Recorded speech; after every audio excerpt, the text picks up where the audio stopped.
Dinagsa ng daang-daang katao ang selebrasyon ng Town Fiesta at Kalutan at Baywalk o Ihaw-Ihaw sa tabing dagat ng Binmalay, Pangasinan.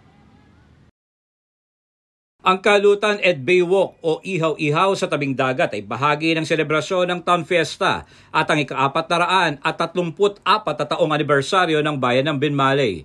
Ito rin ang nagsisilbing culmination sa selebrasyon kung saan masayang magtitipon-tipon ang mga taga-Binmalay sa Baywalk para mag-ihaw-ihaw. Sa panayam ng SMNI News North Luzon, sinabi ni Binmalay Mayor Pete Merera na naapektuhan ng pandemya ang mga kalakalan sa Baywalk at sa buong bayan ng Binmalay kung kaya't nais ng local na government na buhayin muli ito sa pamamagitan ng ihaw-ihaw. Sa dahilan na nawala ang mismong magic ng ating Baywalk noon.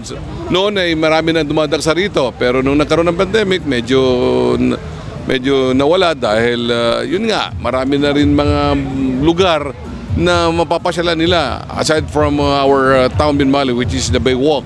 Now, we are promoting just for purpose of kumbaga, binubuhay natin ang mismong negosyo rito sa bayan ng Binmalay. Nagpasaya rin ang Lobita Band sa mga customer sa Baywalk na dinuluhan ng iba't ibang sektor ng lipunan sa bayan.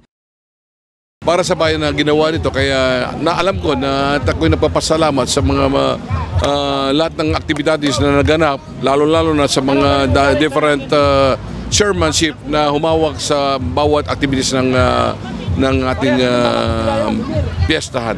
Special mention din ni Mayor si Councilor Jericho Ikong Francisco na siyang naatasan na mag-organisa sa nasabing event. Sa isang speech, nagpahayag ng pagbati si Councilor Ikong sa mga taga-Binmalay, Pangasinan. Napakaganda,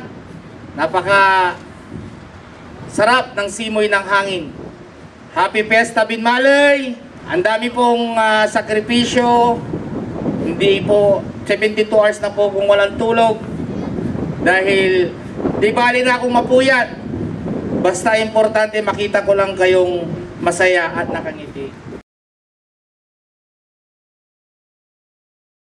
Hindi lamang diyan nagtatapos ang kasayahan ng Binmalay, Pangasinan dahil nakatanggap din ang bayan ng Binmalay ng Good Financial Housekeeping Award mula sa DILG. Sa ngayon, sinusulong ni Mayor Pete ang mga masayang selebrasyon sa susunod na taon. Para sa Diyos at Pilipinas kong mahal, J. Miguel Mendoza, SMNI News, North Luzon.